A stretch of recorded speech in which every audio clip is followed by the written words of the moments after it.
This is the video presentation for the 2020 Senior Design Expo. We are Team 4 from the Biomedical Engineering Department. The students in this group include Sarah Black, Karl Schneider, Maddie Steger, and Nicholas Turowski. This project was sponsored by Stryker. RF coagulation is a transmission of radiofrequency waves at a certain frequency to denature proteins in a targeted region.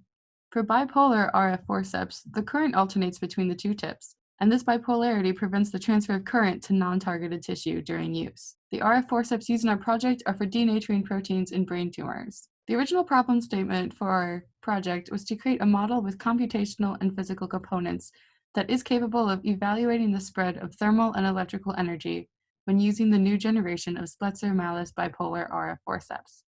The purpose of the computational model was to accurately represent different variables within the physical model. To do this, we use computational multiphysics. Data from the computational model will then be used in conjunction with the physical modeling to better understand and predict the effect that coagulation brain tumors has on surrounding brain tissue when using the Stryker-made forceps. For our physical model, chicken breast was chosen to represent brain tissue because it is easy to obtain and easy to see when tissue has been heated. We 3D printed a mold using PETG filament, which included 10 holes in a T shape for inserting thermocouple wire, as seen in the figure to the right. The figure shows our testing setup, and the red circle highlights the interface between the forceps and the chicken breast. Temperature was monitored at 2 different points in the chicken breast for a total of 90 seconds. The first 60 seconds were while the forceps were activated, and the last 30 seconds were after the forceps were deactivated. On the left is thermal imaging of Stryker bipolar forceps used on chicken breast. On the right is a computational model representing the same experiment.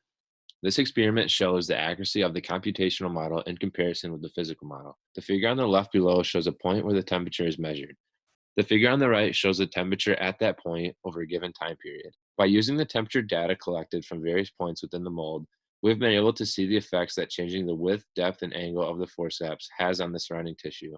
With this information, we were able to conclude that the optimal operating distance for the forceps is around 0.4 centimeters apart. During the tests using our physical model, the forceps tips were spaced 0.6 centimeters apart, and one thermocouple was inserted directly between the forceps, with the other inserted about 1 centimeter away from the first point. At the point between the forceps, we observed a quick jump in temperature, followed by a more gradual decline. The graph to the right shows the results when testing at 60 Malis units, where a maximum temperature of about 77 degrees Celsius was observed.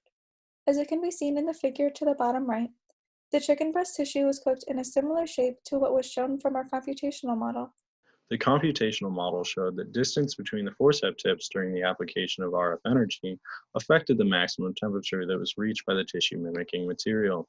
Physical modeling suggested that thermal spread seems to have minimal effects on non-targeted regions outside of the area where protein denaturation is desired to occur.